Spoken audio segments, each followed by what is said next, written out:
During World War II, the Navy Avenger was the U.S. Navy's top fighter plane and submarine killer. On December 5, 1945, 5 Avengers took off from the Fort Lauderdale Naval Air Station in Florida.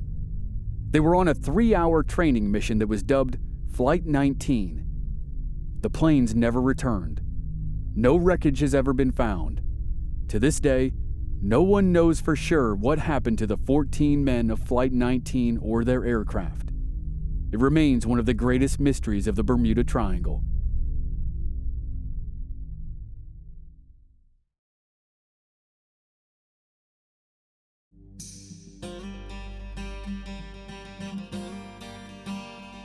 From Black Barrel Media, this is Infamous America. I'm your host, Chris Wimmer, and this season we're telling some of the most infamous stories about one of the most mysterious places on Earth, the Bermuda Triangle. This is Chapter 2, The Disappearance of Flight 19.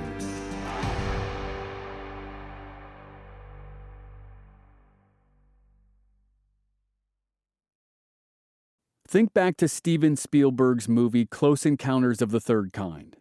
When you do, you'll probably think of Richard Dreyfuss endlessly sculpting Devil's Tower out of various materials. And you'll certainly remember the spaceship, and probably the catchy sonic notes that play throughout the film. But do you remember the very beginning, the opening sequence? A bunch of researchers are running through a windstorm in the desert near Mexico. They suddenly stare at something in shock. When the camera reveals what it is, it's 5 fighter planes from World War II. They're lined up perfectly on the hard-packed ground, and they don't have a scratch on them. Those are the 5 Navy Avengers of Flight 19. The real-life mystery began as nothing more than a routine training flight, but it quickly became one of the strangest events to occur within the mysterious stretch of ocean off the southern coast of Florida.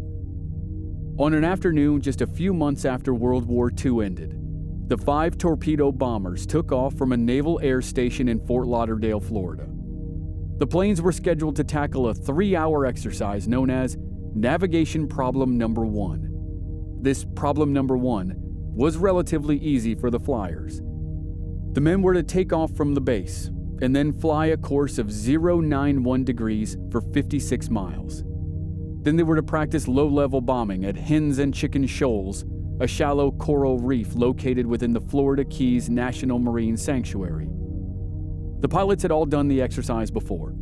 None of them thought twice about it, especially the flight's leader, Lieutenant Charles Taylor. Lieutenant Taylor was an experienced pilot and veteran of several combat missions in World War II Pacific Theater. In 1945, he was 27 years old and a 6-year Navy veteran with more than 2,500 hours in his logbook. He'd flown far more harrowing flights than this practice run over the Bahamas. Ironically, Taylor was not the ideal student at his flight academy at Texas A&M Corpus Christi. At one point, it didn't seem like he could pass muster. He was bored with the classroom work and maintained only a C average. But once he got into the cockpit, he was a different man. He was a natural pilot.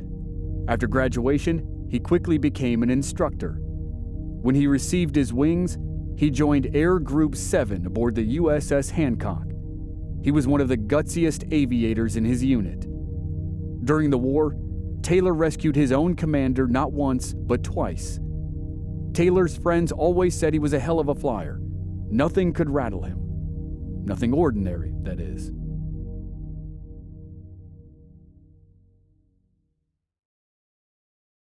In January 1945, Taylor became a flight instructor in Miami.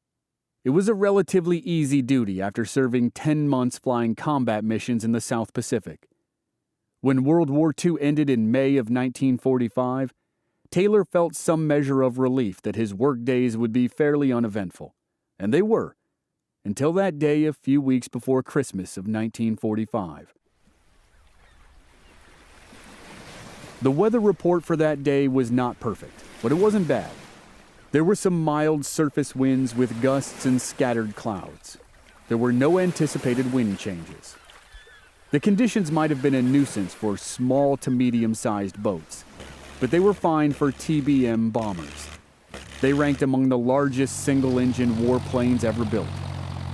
With a 46-foot fuselage, a 54-foot wingspan, and a crew of 3, the Avenger had a 1,600-horsepower engine and a top speed of 300 miles per hour. The planes had been deadly weapons in the Pacific theater. They were built to fly in the harshest conditions, so the conditions off the coast of Florida in December 1945 shouldn't have been a problem. Shortly after 2 o'clock, Lieutenant Taylor's plane was airborne. 10 minutes later, all 5 planes were in formation. They flew east over the Atlantic, toward the wreck of a target ship just south of the island of Bimini. After making their mock torpedo runs at the concrete hulk of a ship, Flight 19 regrouped. They then set out to do their navigation problem exercise. Flight 19 was due to return to the base at 4 o'clock in the afternoon. At Port Everglades National Communication Center, 3 radio men monitored transmissions from ships at sea to aircraft in the sky. They figured they would all be going home for the day when their shift ended at 4 o'clock with the return of Flight 19. But just before the top of the hour, a radio message came in. It was from Lieutenant Taylor in the lead plane, FT-28. It should have been a request for landing instructions, but it wasn't. Instead, Taylor gave some bizarre news. He said they seemed to be off course and unable to figure out where they were. Several times the tower demanded that Taylor give his position, but Taylor kept repeating the same thing. He had no idea where they were. Taylor's voice became increasingly panicked. He said both his compasses were malfunctioning. He also reported he was over some land. He thought it was the Florida Keys. He and the other bombers had been on the Atlantic Ocean side of Florida. But now Taylor thought he'd somehow circled all the way back, passed over the Florida Keys, and was in the Gulf of Mexico. Thinking he was in the Gulf, he directed the other pilots to head northeast. That should put them on a course for Florida. Instead, it took them farther out over the Atlantic Ocean. As Taylor's planes headed farther out over open water, the radio transmissions started to become more faint. At 4:45 p.m., the base ordered Taylor to turn over the flight lead to one of his trainees. For reasons unknown, he didn't. Then Taylor was heard prepping his men for a potential crash landing in the ocean. He knew, as did base control, that the planes were running out of fuel. He ordered the pilots to tighten their formation. He said that unless they saw land soon, they'd have to ditch their planes. A few minutes later, the Avenger's radio communications stopped. They were replaced by an eerie buzz of static.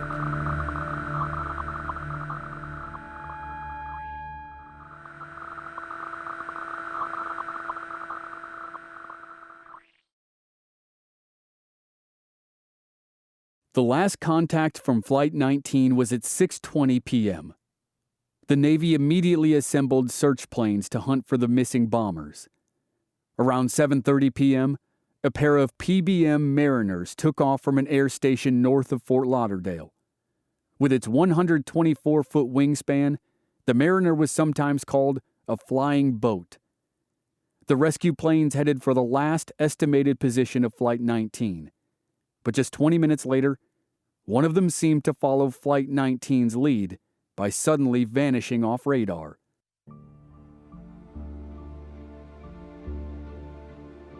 It's commonly believed that the Mariner exploded shortly after takeoff, but the remains of the plane and its 13 crewmen were never recovered. The Mariners were notoriously accident-prone and were nicknamed flying gas tanks for their propensity to catch on fire. A passing merchant ship spotted a fireball and found an oil slick in the ocean. It seemed to support the Navy's suspicion that the plane exploded. At first light the next day, the Navy dispatched more than 300 boats and aircraft to look for Flight 19 and the missing Mariner. The search party spent 5 days combing through more than 300,000 square miles of territory. They searched over land and water, but they found nothing. There was no debris from any of the 5 planes of Flight 19 or the missing Mariner. No bodies were ever recovered. One Navy lieutenant later said, "They just vanished." There was no other way to put it. A Navy Board of Investigation could not come to any conclusion about Flight 19. It argued that Taylor might have confused the Bahamas for the Florida Keys after his compasses malfunctioned. But it found no clear explanation for why Flight 19 had become so disoriented. The board members eventually attributed the loss to, quote, "causes or reasons unknown."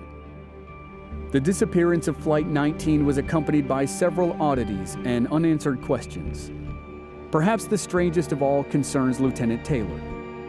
Witnesses later claimed that Taylor arrived to Flight 19's pre-exercise briefing several minutes late. He then requested to be excused from leading the mission. He supposedly said, "I just don't want to take this one out." Some Navy personnel suggested that he might not have been fit for duty, that he may have been drinking or just fatigued. Others have suggested he just had a bad feeling about flying that particular day. But like everything with Flight 19, the cause of Taylor's reticence remains a mystery.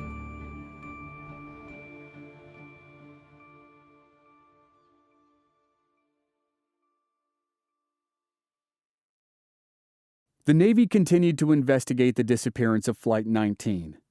The result was a 500-page report published a few months later. The report made several observations. First, it said that Lieutenant Taylor had mistakenly believed the small islands he passed over were the Florida Keys. Thus, he believed that his flight was over the Gulf of Mexico. The report concluded that Taylor must have thought that heading northeast would eventually take them to Florida. Second, the report determined that Taylor had actually passed over the Bahamas. So when he then headed northeast, he took the flight farther out over the Atlantic and to its demise. According to witnesses who testified for the report, Lieutenant Taylor was an excellent combat pilot and an officer with no problems in the Navy. But, they said, he had a tendency to fly by the seat of his pants, getting lost several times in the process. He'd had to ditch his plane in the Pacific Ocean twice during such incidents, and then had to be rescued. The Navy placed the blame squarely on Taylor for the loss of Flight 19. But others came to much different conclusions. The first to do so was Taylor's family. The lieutenant's mother contended that the Navy was unfairly blaming her son for the loss of 5 aircraft and 14 men, and indirectly, the loss of the 13 men on the rescue plane. She said the military had neither the bodies nor the airplanes as evidence. Because of this, the report was amended to read, "Cause unknown." The first person to publicly note that something was amiss with Flight 19 was a writer for the Associated Press in 1950. Then 2 years later, Fate magazine published a piece that referenced Flight 19 and other occurrences in the Bermuda Triangle. In 1962, author Alan W. Eckert questioned the findings of the Navy's report in his popular magazine article about Flight 19. That article was what really brought the mystery to a wide readership. Eckert asked how 6 airplanes and 27 men could vanish and there could be nothing found. No oil slicks, no wreckage, no clothing, and no bodies. He acknowledged that the Avenger planes were apt to sink quickly if they were forced to ditch in the sea. But if that was the case, it was still likely that at least a few of the men would have survived the crashes. All the crewmen were well versed in escape procedures if they were going down over water. And the case of the missing rescue aircraft, the Mariner, was just as puzzling. It was nicknamed a flying boat for a reason. It was huge, number one, and it was designed to land on water, number two. Eckert said there was no reason why it couldn't have landed on the surface of the ocean during the rescue if it had been running out of fuel. The seas were unusually mild during the search, and yet, the massive plane with its 13 crewmen, life rafts, and other rescue equipment simply disappeared like the Avengers. Eckert couldn't explain the strange inconsistencies any better than anyone else. But he was the first to voice a theory that it might have been the area of the ocean itself that caused the problem. There was something about the Bermuda Triangle that was off. Eckert started writing about more disappearances after the big one of Flight 19, and it just added to the enigma of the Avenger planes and the rescue craft that tried to save them.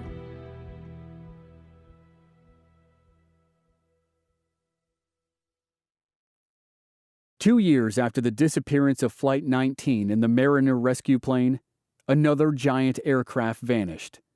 It was a 4-engine Star Tiger. The Star Tiger was an airliner that belonged to the British South American Airways Company. It carried 34 passengers and 6 crew members. It was in the same general area as Flight 19 when it was en route to Kingston, Jamaica. At 10:30 p.m., it radioed the tower in Bermuda. The plane reported excellent weather and said it would arrive in Jamaica on schedule. According to Alan Eckert's article, that was the last message ever received from the plane. The Star Tiger was never seen again, nor was any trace of it found that would indicate a crash. Just like Flight 19, there was no wreckage, no oil slick, no debris. The big plane and its 40 occupants had vanished. Then, another plane vanished just 1 year after the Star Tiger. In an eerie coincidence, it was the Star Tiger's sister aircraft. On January 17, 1949, the Ariel was carefully checked and fueled in Bermuda. It was prepped for a short flight to Jamaica. As an extra precaution, mechanics added fuel for another 10 hours of flying. At 7:30 a.m., 7 crew members and 13 passengers boarded the Ariel. 15 minutes later, the plane lifted off from the runway and flew into a clear morning sky. The pilot and ground crew had carefully checked the weather reports.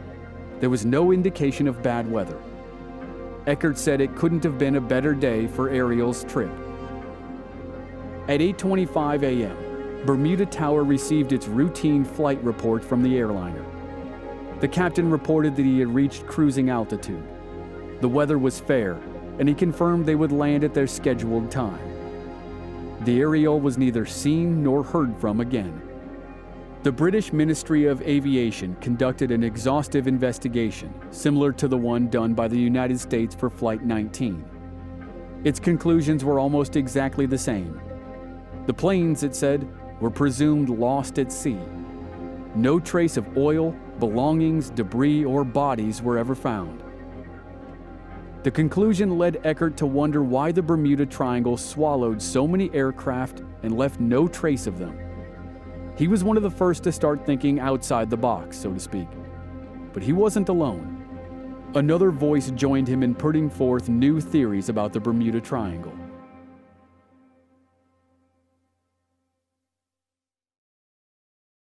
Eckert wondered if perhaps there were atmospheric anomalies in the world that simply cannot be explained by earthly science.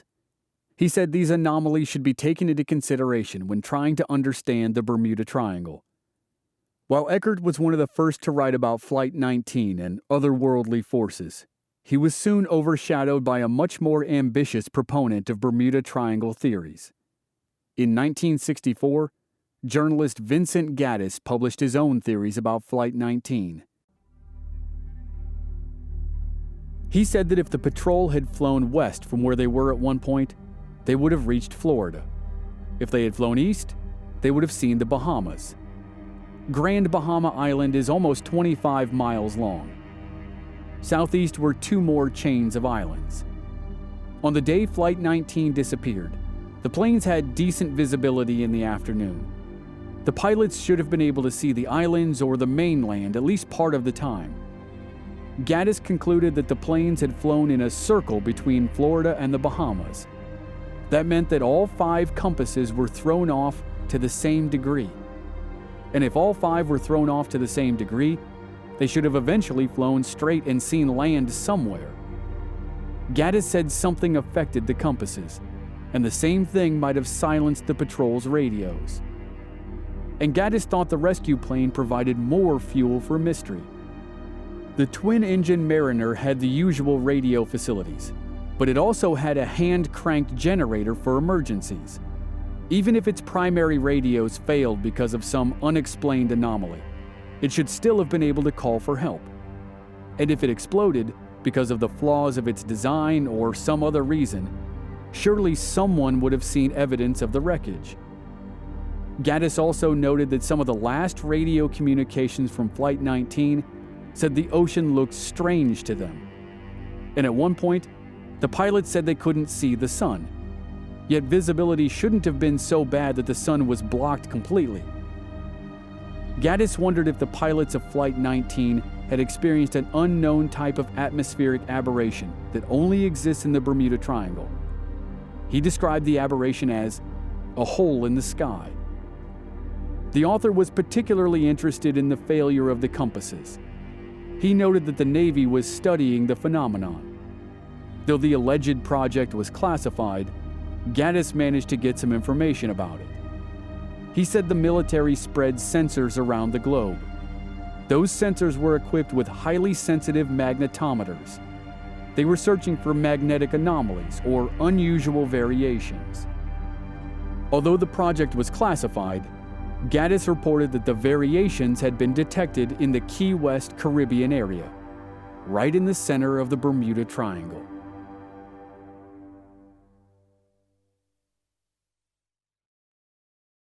Gaddis also discussed a Canadian project that had been commissioned in 1950.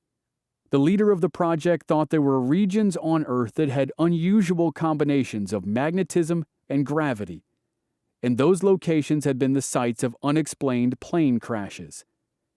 The regions were described as roughly circular. They could be up to 1,000 feet in diameter and were thought to extend upward quite a distance. They appeared to be more common in southern latitudes, such as the area of the Bermuda Triangle. Unfortunately, they also appeared to fade away after a period of time, according to the Canadian expert.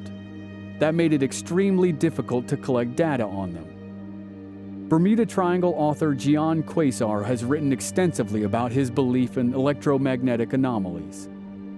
His rationale for the strange disappearance of Flight 19 rests on something he calls the Hutchison effect, a series of experiments by a Canadian man. The experiments purportedly show how the combination of the right environment and the right elements can cause disappearances and wrecks.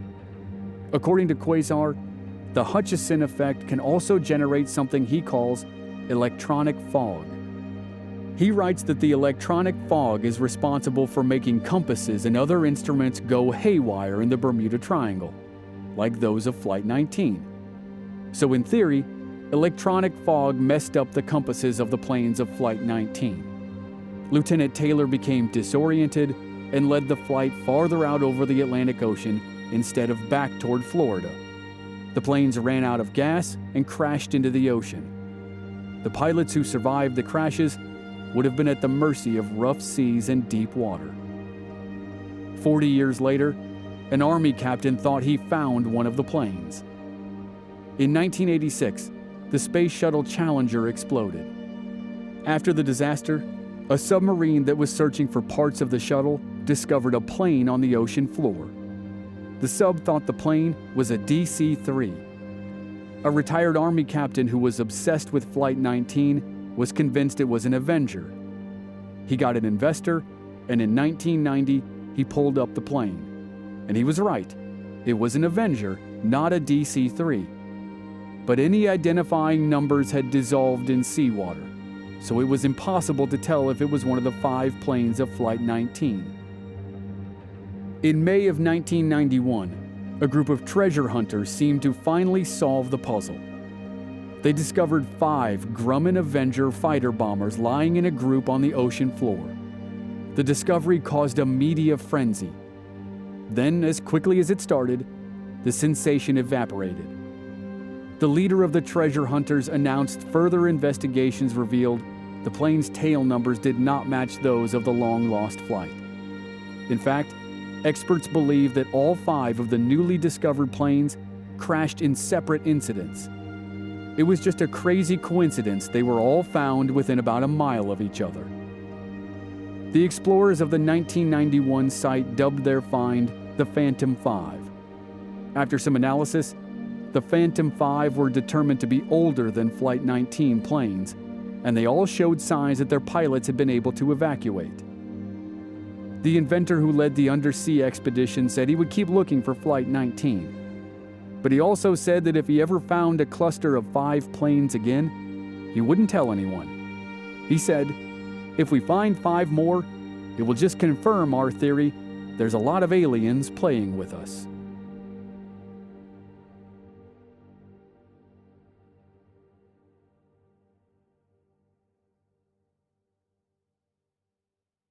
In 2014, 2 independent researchers separately re-examined the 500-page report issued by the Navy in 1945. They focused on a detail from an aircraft carrier that was off the coast of Daytona Beach on the day of the disappearance. The carrier had picked up radar signals from 4 to 6 unidentified planes over North Florida. The 2 researchers concluded that Flight 19 probably did not realize it had wandered over land. It was dark because it was about 7 p.m., and the weather was getting worse. The theory might help explain the wreckage of an Avenger bomber found in 1989 in the Everglades by a sheriff's helicopter.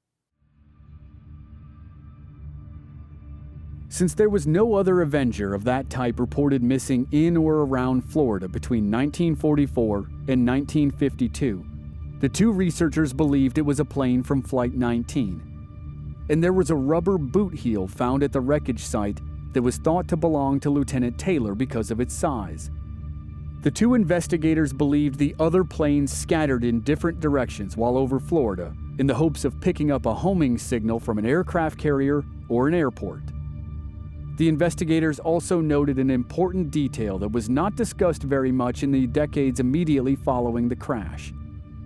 The detail was that 2 of the planes were flown by Navy crews and 3 by Marine crews. Because of that, the investigators believed the planes went in different directions based on their allegiances to their branches of the military. The 3 Marine planes went toward the Gulf of Mexico, and the 2 Navy planes went south. Then they all ran out of fuel and crashed on land or in the water. A 2015 newspaper report claimed a wrecked plane with 2 bodies inside was retrieved by the Navy in the mid-1960s near Sebastian, Florida. The Navy initially said it was from Flight 19, but later recanted the statement. Many believe the wrecks of Flight 19 and its doomed rescue plane may still lurk somewhere in the Bermuda Triangle. But while the search continues to this day, no definitive signs of the 5 Navy Avengers or the Mariner rescue aircraft or their 27 crewmen have ever been found. And while many theories have been put forward to try to explain what happened at the very end, that the planes crashed somewhere, the theories don't explain why it happened. Why did experienced crewmen have so much trouble on a routine training mission? And if they crashed, why hasn't a single piece of evidence surfaced in the last 75 years?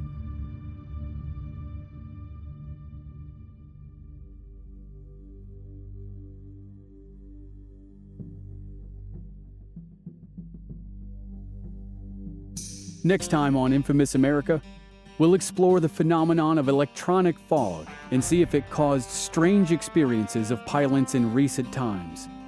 And we'll reveal the existence of a second place like the Bermuda Triangle, one that we rarely hear about on this side of the world. That's next week on Infamous America. And if you're a member of our Black Barrel Plus program, you already have access to the full season. If you're not a member, you can sign up now through the link in the show notes or on our website, blackbarrelmedia.com. Members receive access to each new season in its entirety 1 week before the season begins for the general public. And members receive exclusive bonus episodes. Sign up today for just $5 per month.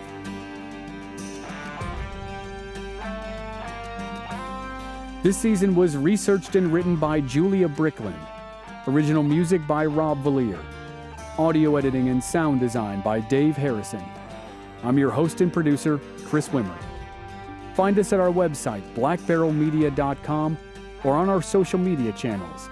We're Black Barrel Media on Facebook and Instagram, and B-Barrel Media on Twitter. And you can stream all our episodes on YouTube. Just search for Infamous America Podcast. Thanks for listening.